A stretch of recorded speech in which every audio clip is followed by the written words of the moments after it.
That's just entirely on cue. I was going to ask you about WRoss. When did that occur, that you went to WRoss? Well, my father was promoted back to Saughton Jail in Edinburgh, so we moved back there, and Robert Reid very kindly wrote to Willie and asked him to take me on, and Willie took me on. He didn't interfere with anything that Robert Reid had taught me. Okay. He took me on from scratch, and he gave me another 6 Peebles before yes. the war broke out. Big Spree, the King's Hand. I forget the Sir James O'Donnell of the Isles. That was the first one he gave me. I don't know. I can't remember the others offhand. So you actually went into the castle and the WRoss's quarters and taught there? Yes, I went up to the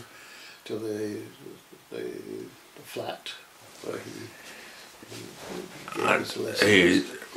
I must point out to the viewers here, if they go to the Bruce Hitchens interview, you will see footage of WRoss's flat, etc., and the Edinburgh Castle, and get a full description of the piping school there. Yes, yeah. But so, how many years or whatever did you manage to get with Willie here? Was it a shorter time than that? It was pretty short because the war broke out. Yeah. What age were you then? I was 17 when the war broke out, okay. But I was 18 a few days later, and I enlisted in October 1939. And then in those days there was no rush for recruits because the army was determined not to make the same mistake they'd made in the First War, which is take thousands of men in. There were no uniforms, no rifles, no instructors, so the whole thing was going to be carefully graduated. Yeah. And I was in one phase. But the best laid plans. On May the 10th, Hitler invaded the Low Countries, and we were in. And that was the Common Hounders? No, I joined in the Ross Scots. Ross Scots? In those days you had to go through the ranks. Yes. So I went to, I joined the Ross Scots. And then I was transferred to the Black Watch, and then I went off to, became an officer in the Camerons in early 1941. So 2 years later? Yeah. Excellent. But you're in the continent with the Royal Scots and the Black Watch? Yes, I was in the ranks of the...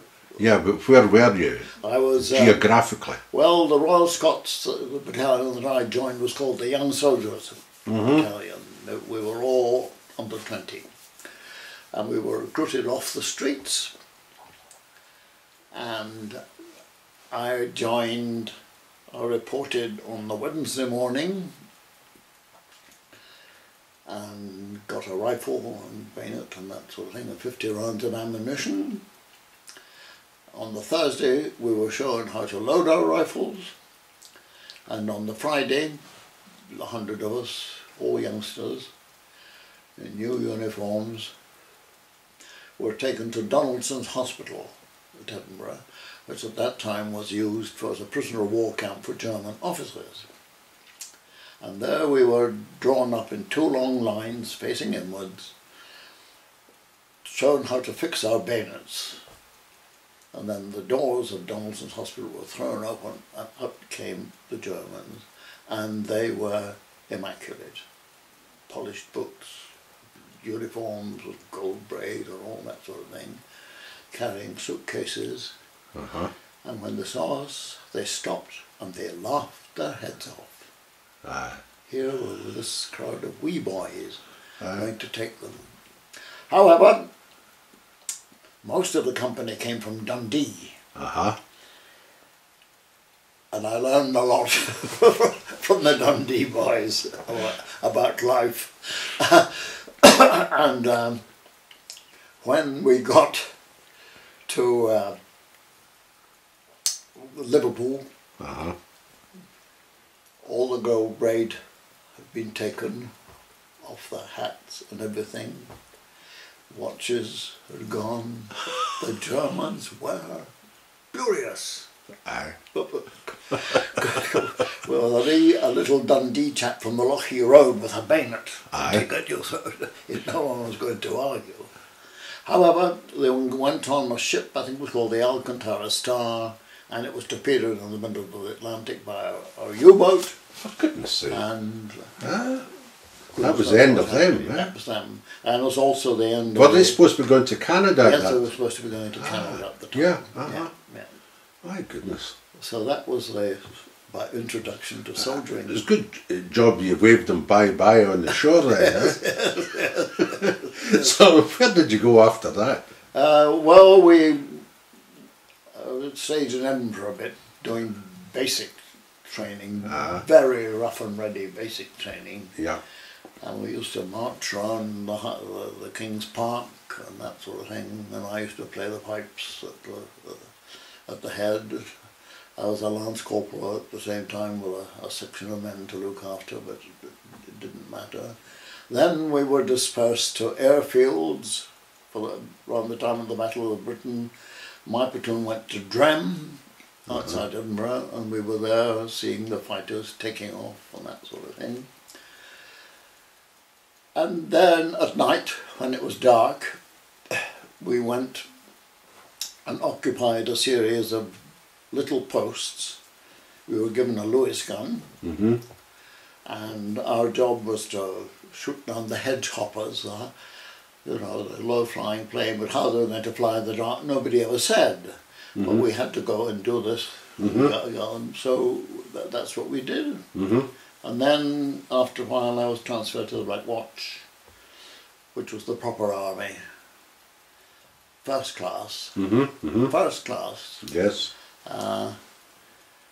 No frills, no what the goose call bullshit. You had to be clean, but nobody bothered you about details and that sort of thing. And the instruction went on up to the hammered into, yes. Hammered into us. And it was first class.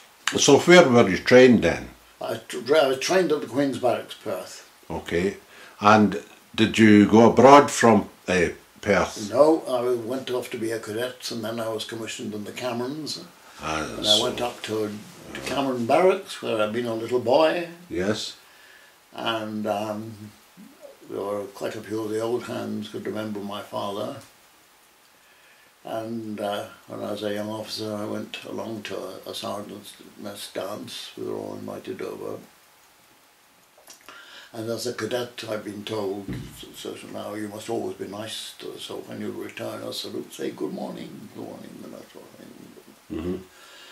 And an old sergeant came up to me with the First War ribbons and said, I hear you're Jimmy Murray's boy. And I said, yes, yeah. He said, I see you going around the barracks saying, good morning, good morning, good morning. Your father would have said, come here, boy, stand to attention. So I took that. Yeah.